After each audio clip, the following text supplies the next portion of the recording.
आपले दोन्ही हात जोडा, आपले डोळे बंद करा.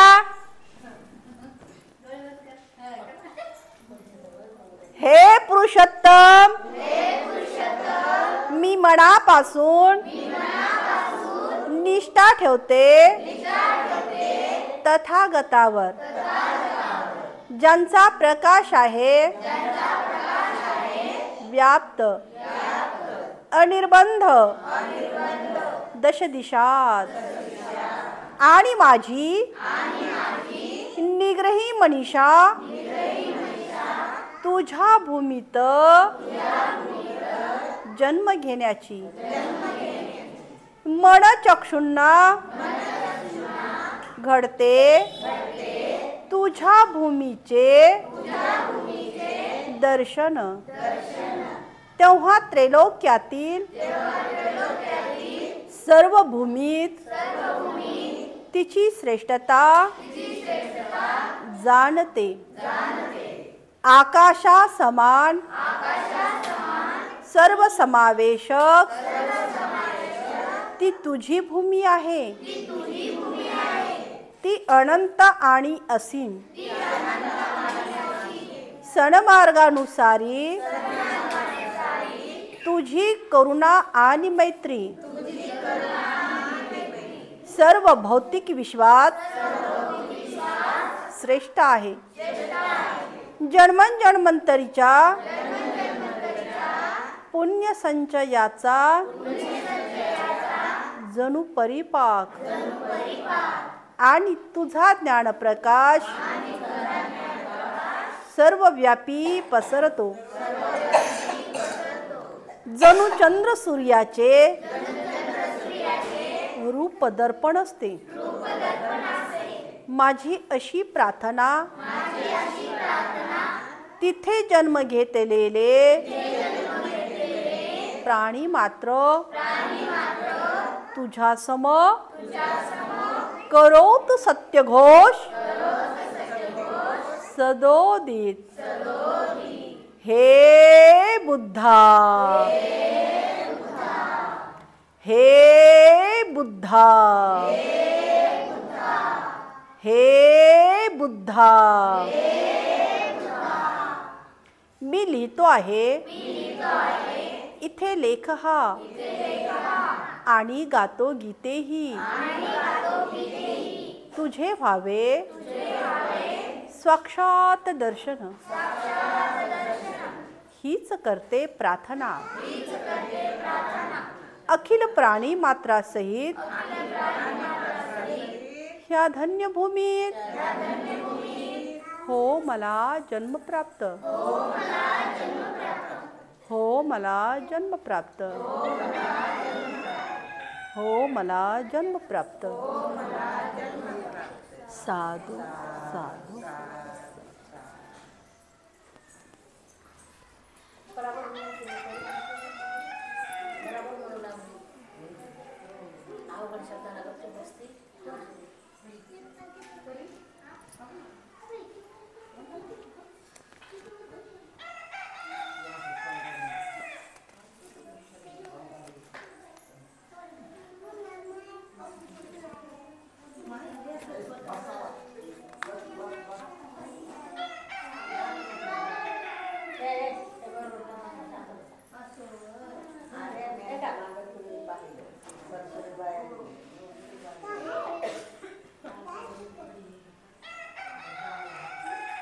भगवान बुद्ध आणि त्यांचा धम्म या ग्रंथाचं या ठिकाणी पठण होत असताना आपण या ठिकाणी या तथागताने त्यांच्या धम्माचं या ठिकाणी वर्गीकरण केलेलं आहे. ते म्हणजे धम्म, अधम्म आणि सदधम्म. तर आपण या ठिकाणी धम्म पाहिलेला आहे, अधम्म पाहिलेला आहे. सदधम्म पाहत असताना आपण या ठिकाणी सदधम्म पाहत असताना आपण पाहिलेलं आहे की मनाची मलिनता दूर करणं म्हटलं म्हणजे सदधम्म. तसंच आपण हे पाहिलेलं आहे की जग हे धम्म राज्य बनवणं म्हटलं म्हणजे सदधम्म. धम्माला सदधम्म रूप येण्यासाठी त्याने प्रज्ञेला उत्तेजन दिले पाहिजे. आणि जेव्हा धम्म विद्या सर्वांस मोकळी करतो तेव्हा तो सदधम्म रूप पावतो. तद्वतच आपण या ठिकाणी पाहिलेलं आहे की धम्म जेव्हा केवळ विद्या ही पुरेशी नाही, कारण त्यामुळे काय होतं तर त्यामुळे केवळ पोकळ पांडित्य या ठिकाणी निर्माण होतं, असे शिकवतो तेव्हा तो सदधम्म रूप पावतो. तद्वतच धम्म जेव्हा प्रज्ञेची आवश्यकता शिकवतो तेव्हा तो सदधम्म रूप पावतो. हे पाहत असताना आपण पाहिलेलं आहे की केवळ प्रज्ञा ही पुरेशी नसून तिच्या समवेत शीलही असलं पाहिजे, आणि असे जेव्हा धम्म शिकवतो तेव्हा तो सदधम्म रूप पावतो. प्रज्ञा ही आवश्यक आहे, परंतु शील त्याहीपेक्षा अत्यंत आवश्यक आहे. शीलाशिवाय प्रज्ञा कशी आहे तर शीलाशिवाय प्रज्ञा ही भयानक अशीच आहे. केवळ प्रज्ञा ही भयाकारक आहे. प्रज्ञा ही माणसाच्या हातातील तलवारीसारखी आहे. शीलवान माणसाच्या हाती दुसऱ्याला वाचवण्यासाठी तिचा उपयोग केला जाईल. म्हणजे त्याच्या अंगी जर शील असेल तर प्रज्ञाही आहे आणि शीलही आहे. जर शील असेल तर तो त्याच्या प्रज्ञेने दुसऱ्याला वाचवण्यासाठी तो काय करेल, प्रयत्न करेल. आणि म्हणून शीलरहित माणसाच्या हातातून तिचा उपयोग हत्या करण्यासाठी होईल. जर त्याच्या अंगी प्रज्ञा आहे परंतु शीलच नाही तर त्याचा उपयोग काय करेल तर तो हत्या करण्यासाठी वापरेल. आणि म्हणून प्रज्ञा ही शीलाचं काय आहे तर शीलापेक्षाही महत्वाची आहे. प्रज्ञा हे विचारधम्म आहे. प्रज्ञा काय आहे तर प्रज्ञा ही विचारधम्म आहे. तर शील काय आहे? प्रज्ञा ही विचारधम्म म्हणजे योग्य विचार करण्याची पद्धती आहे. तर प्रज्ञा काय आहे तर विचारधम्म आहे. विचारधम्म म्हणजे काय तर ती विचार करण्यासाठी आपल्याला प्रेरणा देते. तर विचार करण्याची पद्धती आहे. मग शील काय आहे तर शील हे आहे आचारधम्म आहे. म्हणजे आचरण करण्यासाठी योग्य वागण्याची ती पद्धती म्हटलं म्हणजे काय आहे तर शील आहे. शीलाविषयी बुद्धाने या ठिकाणी 5 मूलतत्व आपल्याला सांगितलेली आहेत. बुद्धाने आपल्याला काय दिलेली आहेत? 5 तत्व दिलेले आहेत, 5 शील दिलेले आहेत. ती 5 तत्व जी आहेत, आपण कोणताही कार्यक्रम असो, सुखाचा असो, दुःखाचा असो, वाढदिवसाचा असो, कोणताही कार्यक्रम आपण त्या शीलापासूनच काय करतो, त्या कार्यक्रमाला आपण सुरुवात करतो. आणि मग ह्या शीलाविषयी बुद्धाने आपल्याला हे 5 मूलतत्व सांगितलेली आहेत. ती 5 मूलतत्व जसं आपल्याला शरीराची मुख्य शारीरिक अवयव महत्वाची असतात, तसं आपल्याला या जीवनामध्ये वावरत असताना हे 5 शील सुद्धा आपल्याला कशी आहेत तशाच पद्धतीचे आवश्यक आहेत. पहिलं शील या ठिकाणी बुद्धाने त्या 5 तत्वाचं मूलतत्व सांगत असताना पहिलं शील सांगितलेलं आहे. ते पहिलं शील म्हणजे जीवहत्येसंबंधी. पहिलं शील काय आहे तर जीवहत्येसंबंधी. दुसरं शील सांगितलेलं आहे, दुसरं शील म्हणजे चोरी संबंधी. तिसरं शील सांगितलेलं आहे वैश्विक अनिती संबंधी. चौथं शील या ठिकाणी सांगितलेलं आहे खोटे बोलण्यासंबंधी. 5वं शील या ठिकाणी सांगितलेलं आहे मद्यपानासंबंधी. आणि यापैकी प्रत्येकाचा संबंध भगवान बुद्धाने असं या ठिकाणी सांगितलं आहे की हत्या करू नये, चोरी करू नये, खोटे बोलू नये, वैश्विक अनिती करू नये आणि मद्यपान सुद्धा करू नये. बुद्धाने प्रज्ञेपेक्षा शीलाला या ठिकाणी महत्त्व दिले आहे. याचं कारण या ठिकाणी स्पष्ट आहे की ज्ञानाचा उपयोग, ज्ञान आहे आणि त्या ज्ञानाचा उपयोग माणसाच्या शीलावर अवलंबून आहे. शीलाशिवाय ज्ञान मूल्यहीन आहे असे तो एका ठिकाणी म्हणतो. आता खूप ज्ञानी आहे, खूप शिकलेला आहे आणि तो जर मद्यपान करत असेल तर त्याचा ज्ञानाला काही अर्थ आहे का? खूप मद्यपान करायला, कुठे लोळायला, कुठे पळायला, तर त्याच्या ज्ञानाला आणि त्याच्या प्रज्ञेला या ठिकाणी काहीही अर्थ उरणारच नाही. आणि लोक त्याला सहजच म्हणतील हा कसा आहे, पिणारा आहे. म्हणजे त्याला एवढं ज्ञान असून सुद्धा त्या ज्ञानाला त्याचा काहीच महत्त्व राहणार नाही. तद्वतच त्याच्याकडे ज्ञान आहे परंतु सतोदित तो खोटेच बोलतो तर त्याच्या ज्ञानाला या ठिकाणी काहीच महत्त्व राहणार नाही. ज्ञान आहे परंतु तो चोरीच करतो तर त्याच्या ज्ञानाला काहीच महत्त्व राहणार नाही. ज्ञान आहे परंतु तो पर स्त्रीशी समागमन करतो म्हणजे तो चरित्रवान नाही किंवा शीलवान नाही तर त्याच्या ज्ञानाला या ठिकाणी काहीही काय काही महत्त्वाचं नाही. आणि म्हणून यापैकी प्रत्येका संबंधाने बुद्धाने असे सांगितले आहे की हत्या करू नये, चोरी करू नये, खोटे बोलू नये, वैश्विक अनिती करू नये आणि मद्यपान करू नये. बुद्धाने प्रज्ञेपेक्षा शीलाला महत्त्व का दिले आहे? तर ज्ञानाचा उपयोग माणसाच्या शीलावरच अवलंबून आहे. म्हणजे ज्ञानाचा उपयोग कशावर अवलंबून आहे? तर ज्ञानाचा उपयोग जो आहे माणसाचा या ठिकाणी शीलावरच काय आहे तर अवलंबून असा आहे. आणि म्हणून या ठिकाणी बुद्ध म्हणतात की दुसऱ्या ठिकाणी तो असंही म्हणतो की शीला समान या जगात दुसरं काही नाही. शील काय आहे? तर शील हा प्रारंभ आहे. म्हणजे शील जे आहे माणसाच्या जीवनाला काय करते? ती एक वेगळी कलाटणी देते. अर्थातच शील काय आहे? तर शील ही एक जीवनाची सुरुवात आहे.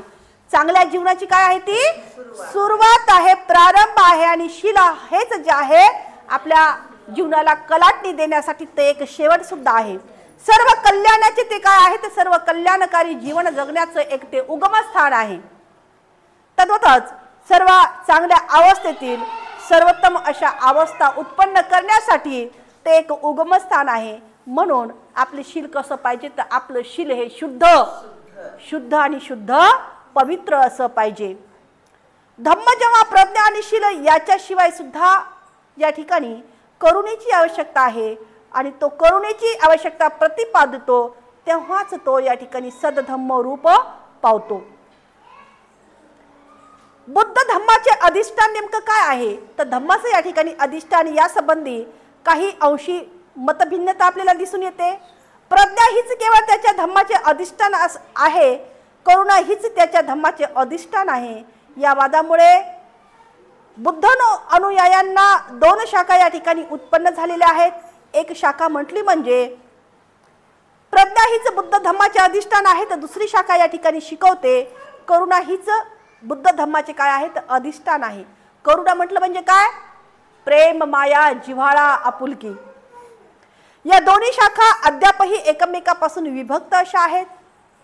भगवान बुद्धाच्या या शब्दाची कसोटी या दोन्ही शाखांना लावली असताना त्या दोन्ही शाखा या ठिकाणी चुकीच्या वाटतात.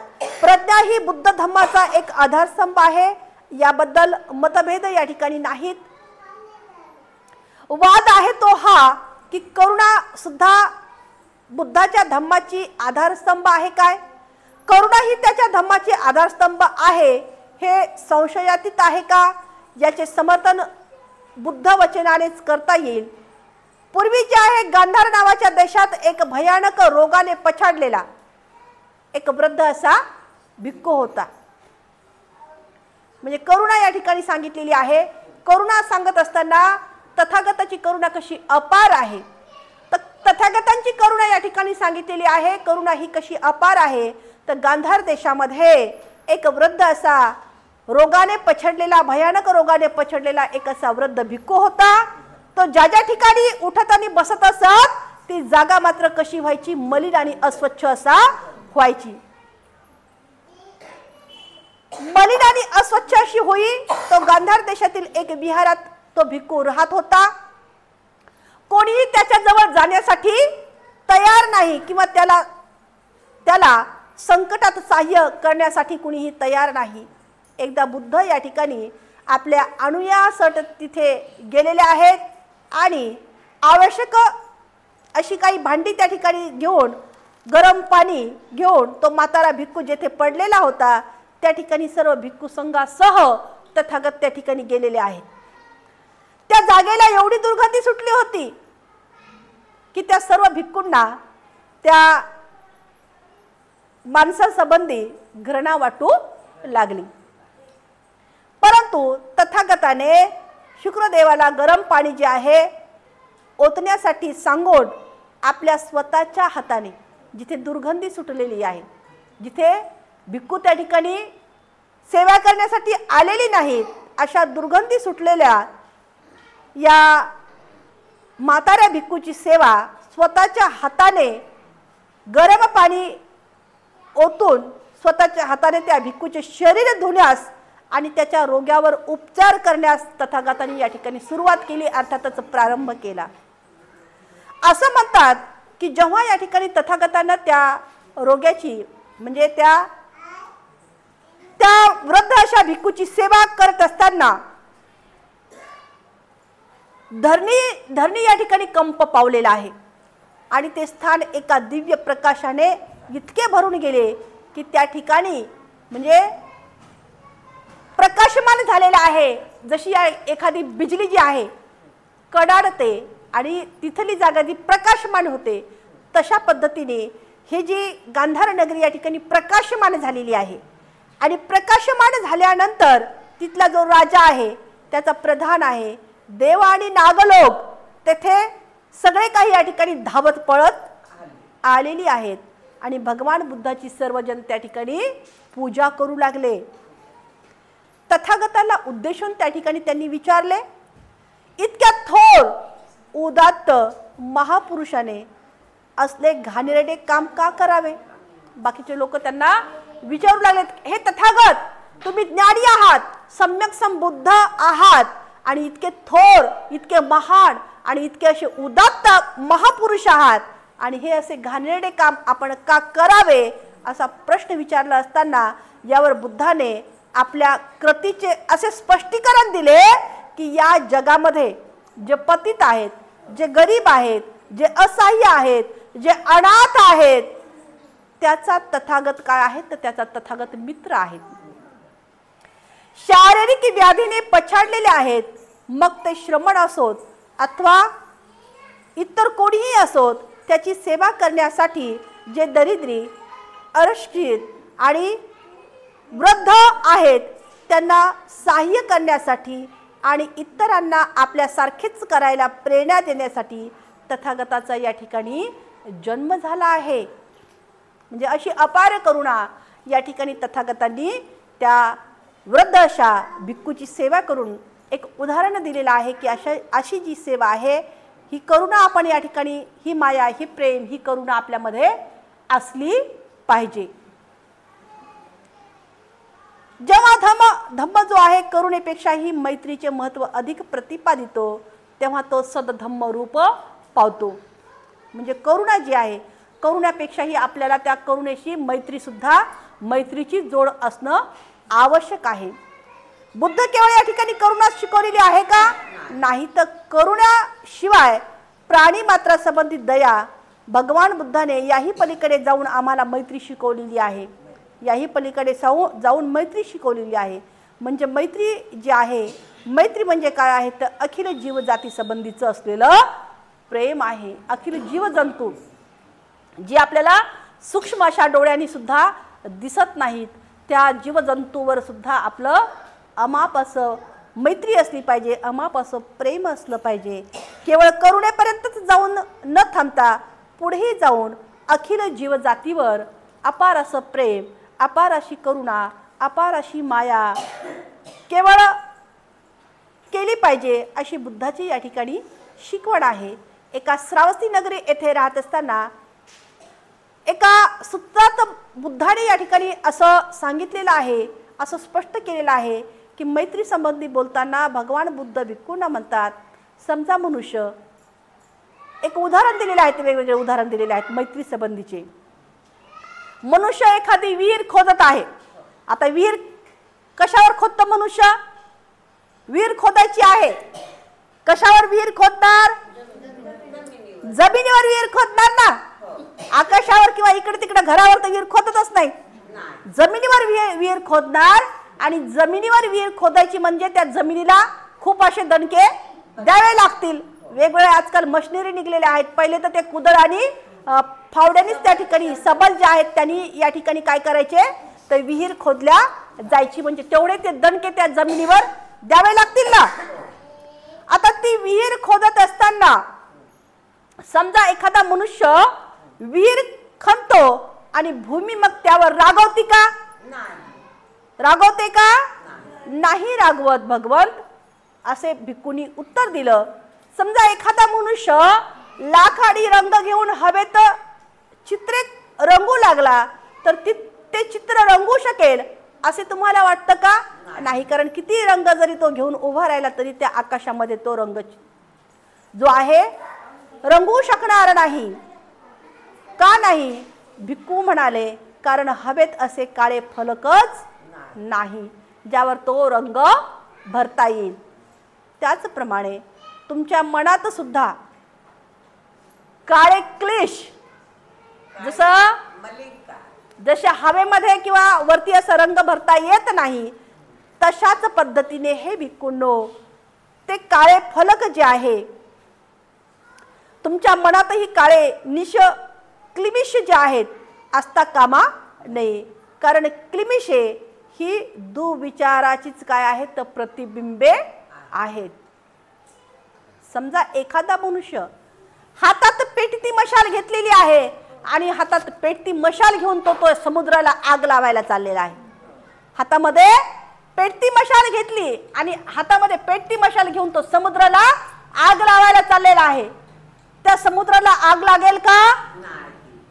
नाही लागणार ना. त्या समुद्राला तो आग लावायला गेलेला आहे, परंतु त्याला आग लावता येईल का? तर नाही लावता येणार. का लावता येणार नाही? कारण गंगेच्या पाण्यात ज्वालाग्राहीपणा नाही. ती ज्वाला ग्रहणच करत नाही किंवा ज्वालाग्राहीपणा नाही. आपले प्रवचन संपवित भगवंत म्हणाले, ज्याप्रमाणे भूमीला इजा होत नाही, भूमीला इजा झाल्यासारखं वाटत नाही आणि ती रागवतही नाही, ज्याप्रमाणे हवा आपल्यावर कसल्याही प्रतिक्रिया होऊ देत नाही आणि ज्याप्रमाणे अग्नीने विचलित न होता गंगाजळ सारखे वाहतच राहते, त्याचप्रमाणे हे भिक्खूंनो तुम्ही दुसऱ्याने केलेला अपमान आणि अन्याय सहन करून त्याच्याशी मैत्रीनेच वागले पाहिजे किंवा राहिले पाहिजे. भिक्खूंनो मैत्री ही सतत आणि अप्रतिरहित वाहतच राहिली पाहिजे. आपले मन पृथ्वीसारखे खंबीर असले पाहिजे.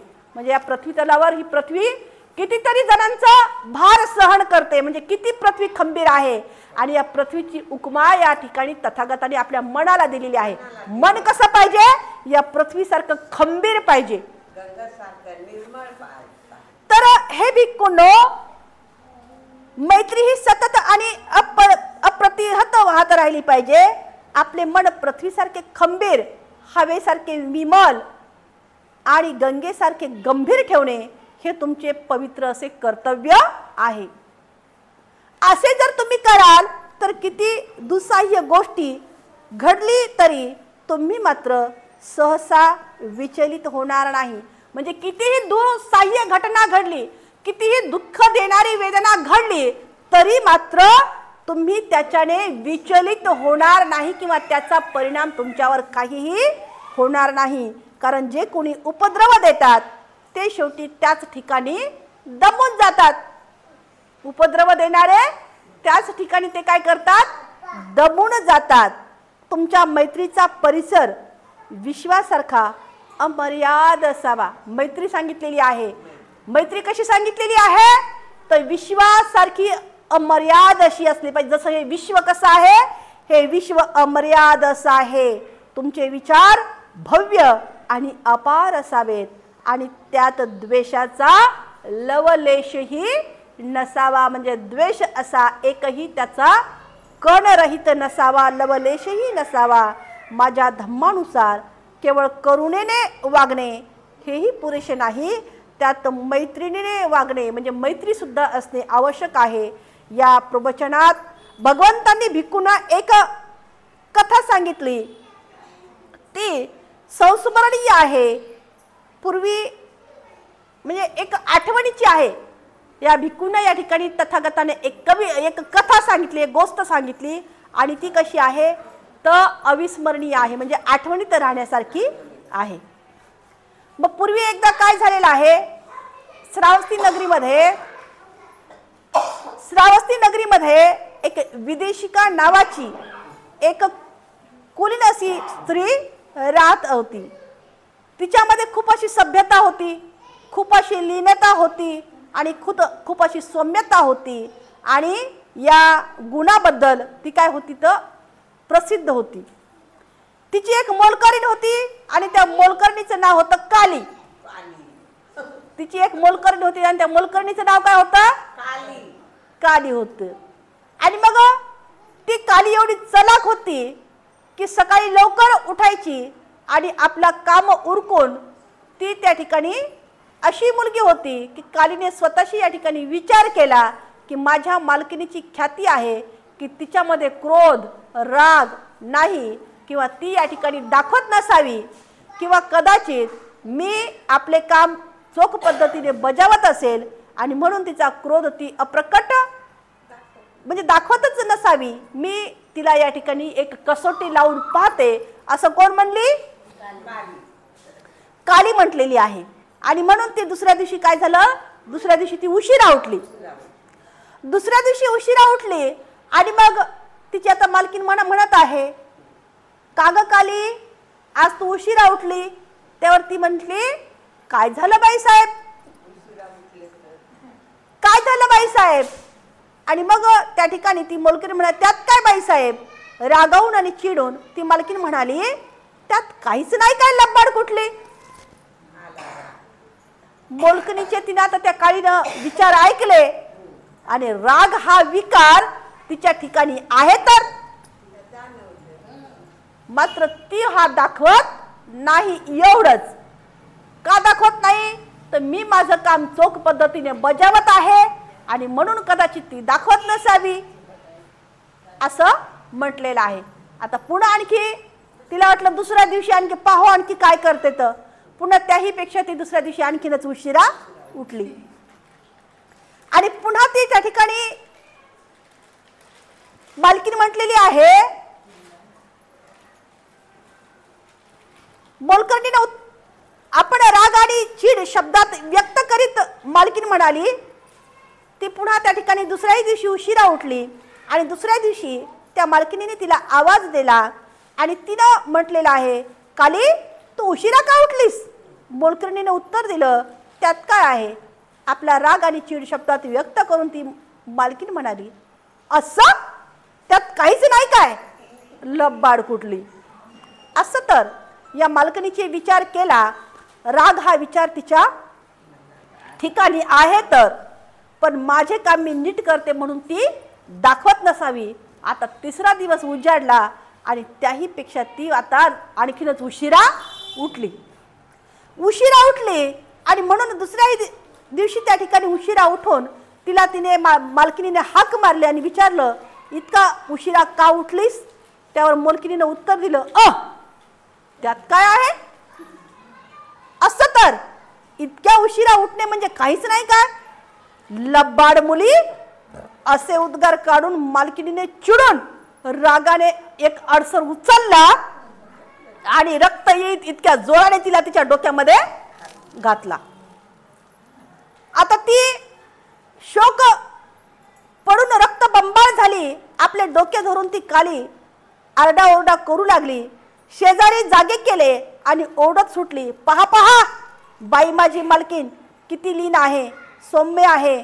माझी मालकीन हे एवढे कशासाठी तर तिची एकुलती एक मोलकरीण उशिरा उठली म्हणून ती इतकी रागवली चिडली की हातामध्ये अडसर घेऊन माझ्यावर तिने झेप घेऊन तिने माझे डोके फोडले. याचा परिणाम असा झाला की विदेशिका ही कोणी लीन आणि सौम्य स्त्री नसून ती अत्यंत चिडखोड स्वभावाची आहे अशी तिची या ठिकाणी खात्री झाली. याचप्रमाणे जोपर्यंत चिड आणण्याजोगे काही म्हटले नाही तोपर्यंत भिक्खू सौम्य सभ्य लीन असण्याचा संभव आहे. जेव्हा त्याला चिड येण्यासारखे वाटते किंवा शब्द बोलले जातात तेव्हा त्या ठिकाणी मैत्री म्हणजे बंधुभाव आहे की नाही याची त्याला खात्री पटते. ही गोष्ट सांगून बुद्ध या ठिकाणी म्हणाले केवळ वस्त्र आणि अन्न मिळवण्यासाठी भिक्खूंनो मैत्रीभाव व्यक्त केला तर त्याच्या ठिकाणी मैत्री भावना आहे असे मी समजत नाही. त्याची मैत्री भावना ही धम्म सिद्धांतातून उत्पन्न पावते त्यालाच मी खरा भिक्खू मानतो. पुण्यजनासाठी केलेली कृत्ये ही मैत्रीच्या एका थोड्याशासाठी मोलाची नाहीत.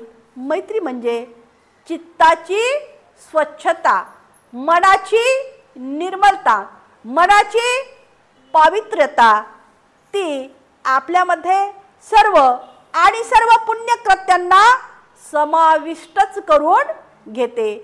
ती चमकते, चकाकते, प्रकाशते आणि प्रज्वलित होते. भिक्खूंनो, सर्व ताऱ्यांचे तेज चंद्रप्रभेच्या एका पाडशासही नसते. चंद्रप्रभा त्याचे सर्व तेज आपणात सामावून घेऊन स्वतः चमकते, प्रज्वलित होते. त्याचप्रमाणे पुण्यजनासाठी केलेली कृत्य मैत्रीचा एक षोडशासही मोलाची नाहीत. मैत्री म्हणजे अंतःकरणाची स्वच्छता आहे. ती सर्व पुण्यकृत्यांना स्वतःमध्ये सामावून चमकते, प्रकाशते आणि प्रज्वलित होते. त्याचप्रमाणे हे भिक्खूंनो, जसा वर्षा ऋतू अखेर म्हणजे पावसाळ्यामध्ये सूर्य दिसतो का आपल्याला? नाही. परंतु त्याच्या अखेर जो आहे सूर्य कसा दिसतो? स्वच्छ, निरभ्र अशा आकाशातून तो उगवून सारे क्लिष्म म्हणजे सारा अंधार तो नाहीसा करतो आणि स्वतः तो चमकतो, प्रकाशमान होतो आणि इतरांना तो ऊर्जा देतो, म्हणजे प्रज्वलित होतो. अगदी त्याचप्रमाणे या पुण्यजनासाठी योजलेले सर्व साधने ही मैत्रीच्या एक थोड्याशा इतकीही मोलाची नाहीत. मैत्री म्हणजे अंतःकरणाची स्वच्छता आहे. ती सर्व पुण्यकृत्यांना आपल्यामध्ये सामावून घेऊन चमकते, चकाकते, प्रकाशमान होते आणि प्रज्वलित होते. आणि म्हणून या ठिकाणी धम्माला सदधम्म रूप प्राप्त व्हायला त्याने माणसात भेद करणारे अडसर सुद्धा मोडून काढले पाहिजे. धम्माला सदधम्म रूप येण्यासाठी त्याने सामाजिक भेदाने उत्पन्न झालेले निर्बंध नाहीसे केले पाहिजेत. आणि म्हणून या ठिकाणी बुद्धाने त्या सदधम्मासाठी प्रज्ञा, करुणा आणि मैत्री याचा अंतर्भाव जो आहे त्याच्यामध्ये कसा असला पाहिजे? समाविष्ट असला पाहिजे, तरच तो सदधम्म रूप पावतो. एकदा एका राजगृहामध्ये तथागत भगवान बुद्ध प्रवचनासाठी गेलेले आहेत आणि त्या प्रवचन करत असताना एक असाच या ठिकाणी जो दूषित विचार असलेला एक व्यक्ती जो आहे त्या ठिकाणी जाऊन बुद्धाला तो शिवीगाळ करतो आणि नको ते या ठिकाणी शब्द बोलतो. परंतु बुद्ध जे आहेत त्या ठिकाणी शांत आणि स्तब्ध राहिले होते. आता तो तिकडून हा करत आलेला आहे, इकडे बोलतच आहे आणि बुद्ध मात्र त्या ठिकाणी शांत आणि सम्य पद्धतीने राहिलेले आहेत. त्याचं मात्र बोलणं चालूच आहे आणि इथे मात्र बुद्ध शांतच आहेत. आता बोलून तो थकला आणि दमला. परंतु दमल्यानंतर तो निघून गेला त्याच्या घरी आणि बुद्ध सुद्धा त्या ठिकाणाहून पुढे निघून गेलेले आहेत. तो आता घरी निघून गेला, परंतु त्याला मात्र तो ग्रासला आणि त्याला मात्र रात्रभर झोप आली नाही. सगळे त्याने त्याचे बोललेले शब्द त्याला उच्चारू लागले आणि आठवू लागले. त्यानं जे शब्द या ठिकाणी तो बोलला त्याला काय होऊ लागले? ते रात्रभर त्याला सतवू लागले आणि आठवू लागले. तो रात्रभर झोपला नाही. मी एवढं बोललो, मी हे बोललो, मी ते बोललो, परंतु त्या ठिकाणी मला तर बुद्ध काहीच बोलले नाही, काही एक शब्द सुद्धा बोलले नाही, काहीच उत्तर दिलेलं नाही आणि त्याचे शब्द त्यालाच आठवू लागले आणि तो मात्र त्या त्रासाने रात्रभर झोपला नाही. म्हणजे स्वतःचे शब्द स्वतःला झोपू देतात का? नाही. तो रात्रभर झोपला नाही. सकाळी लवकर उठला. लवकर उठून तो घाई गडबडीने जिथे बुद्ध होते त्याच ठिकाणी तो आला. आल्यानंतर पाहतो तर बुद्धच नाहीत तिथे. बुद्ध नाहीत कारण बुद्ध परिभ्रमण करत होते. एका ठिकाणाहून दुसऱ्या ठिकाणी ते जात होते. त्या ठिकाणाहून ते आता दुसऱ्या ठिकाणी गेलेत, आजूबाजूला त्या ठिकाणी त्यांनी विचारणा केली आणि तिथे बुद्ध नाहीत, ते आता दुसऱ्या ठिकाणी गेलेले आहेत असं समजल्यानंतर तो आता तिथे गेला आणि तिथे गेल्यानंतर तो बुद्धांना विचारतो की मी या ठिकाणी तुम्हाला जे जे शब्द बोललो, खूप काही बोललो, परंतु तुम्ही मात्र मला या ठिकाणी एकही शब्द बोलले नाही, हा म्हणून सुद्धा बोलले नाही, का म्हणून सुद्धा बोलले नाही आणि काही सुद्धा या ठिकाणी मला तुम्ही प्रत्युत्तर सुद्धा दिलेलं नाही. त्यावर बुद्धांनी शांत मुद्रेमध्ये त्या व्यक्तीला उत्तर दिलेलं आहे की बाबा रे, मी तुला या ठिकाणी एक उदाहरण देतो की एखादी वस्तू आहे किंवा एखादा उपहार आहे. उपहार म्हणजे भेट. एखादी भेट आहे आणि एखादी भेट ज्या वेळेस तो एखाद्या व्यक्तीला द्यायला लागला, एखाद्या व्यक्तीला तो देत आहेस. समजा आमच्या उबाळेताई या ठिकाणी आमच्या नाटकराईला एखादी भेट घेऊन आल्यात. उबाळेताई नाटकराईला भेट घेऊन आल्यात, परंतु नाटकराई म्हटलं मला ही भेट नको, तर ती भेट कुणाकडे राहणार आहे? आमच्या उबाळेताईकडेच राहील ना. आणि तशा पद्धतीनं मग बुद्ध म्हटले की एखादा उपहार किंवा एखादी भेट एखादा व्यक्ती घेऊन आला आणि त्याने त्या भेटीचा स्वीकारच केला नाही, तर ती भेट कुणाकडे राहणार आहे? ती त्याच्याकडेच राहणार आहे. आणि म्हणून तू जे काही या ठिकाणी मला शिवीगाळ केली किंवा जे जे अपशब्द बोललेला आहेस, ते शब्द मी तर घेतलेलेच नाहीत ना, ते तुझे तुलाच लखलाबो, ते तुझ्याकडेच मी तुला सुपूर्द केलेले आहेत, मी घेतलेच नाही, तर ते कुणाकडे राहणार आहेत? ते तर तुझ्याकडेच आहेत ना. आणि आज जी आहे, आज ती जागा पण नाही, दीदी खाली बस, आज ती जागा पण नाही, आज ते स्थळ पण नाही, आज ती वेळ पण नाही आणि आज तो दिवसही नाही. ते तर मी तिथेच विसरून गेलो, ते मी तिथेच विसरून गेलो. आज मी ते सोबत घेऊन आलोच नाही, कारण मी घेतलंही नाही आणि आज ती वेळ पण नाही, आज तर स्थळ पण नाही, आज ती जागा पण नाही. आणि म्हणून जशा पद्धतीने एखाद्या नदीचं पाणी जसं खळखळ खळखळ वाहत जातं आणि एखादं डबकं असतं ना, छोटंसं डबकं, त्या डबक्यामध्ये पाणी साचलेलं असतं, संकुचित असतं, आखूड असतं ना, संकुचित असतं, थोडंसं कच असतं डबकं म्हणल्यावर. आणि डबक्यामधलं पाणी कसं असतं मग? गढूळ.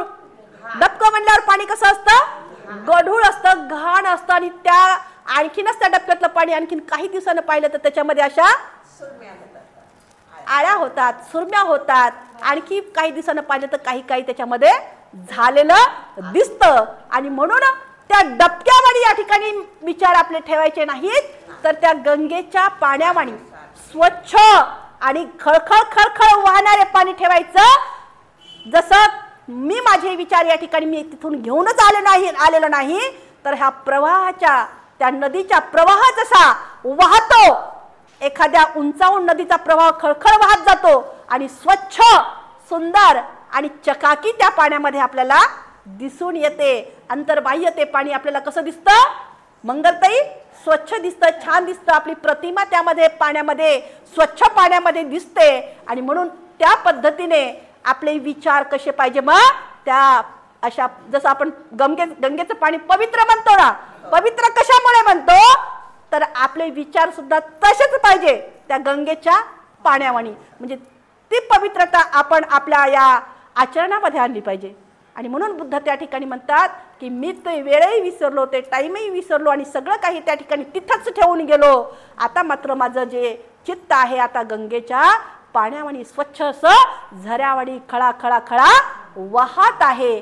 आणि म्हणून या ठिकाणी बुद्ध म्हणतात, तू आताही बघ, जी तू थुंक, तुला जेवढं जोरात थुंकता येतील तेवढी ती थुंक तू काढ आणि आकाशामध्ये तुला थुंकता येतं का पहा.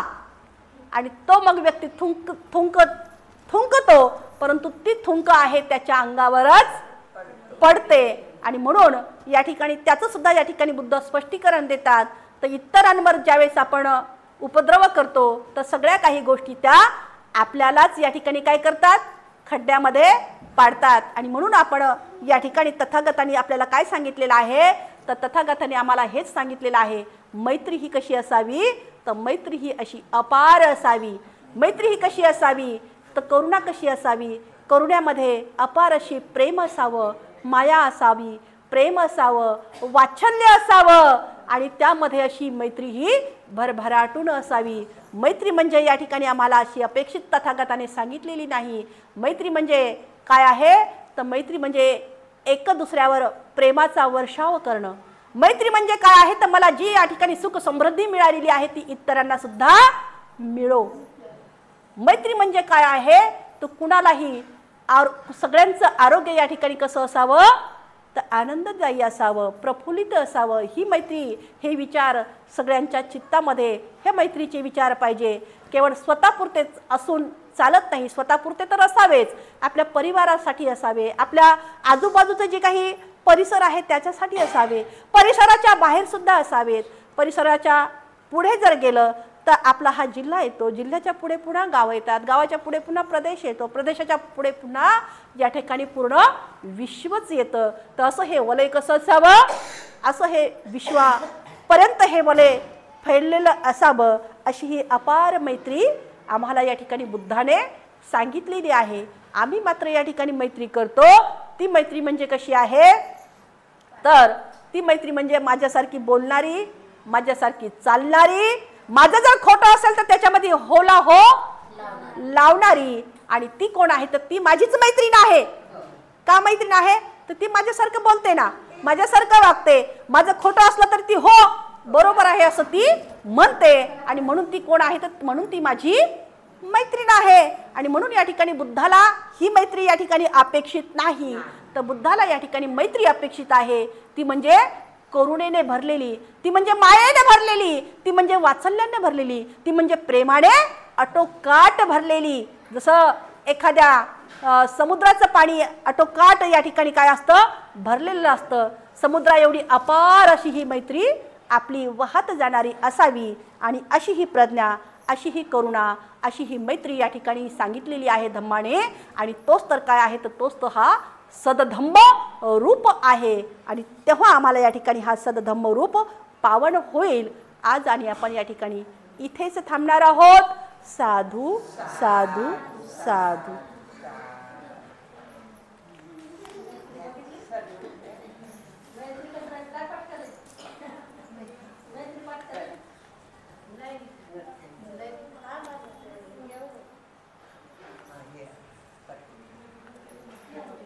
प्रतिज्ञा आपण करूया, जीवसृष्टी आहे असीम, ती भवसागर पार नेण्याची. प्रतिज्ञा आपण करूया, आपणात दोष असंख्य, ते नष्ट करण्याची. प्रतिज्ञा आपण करूया, आहेत सत्य अनंत,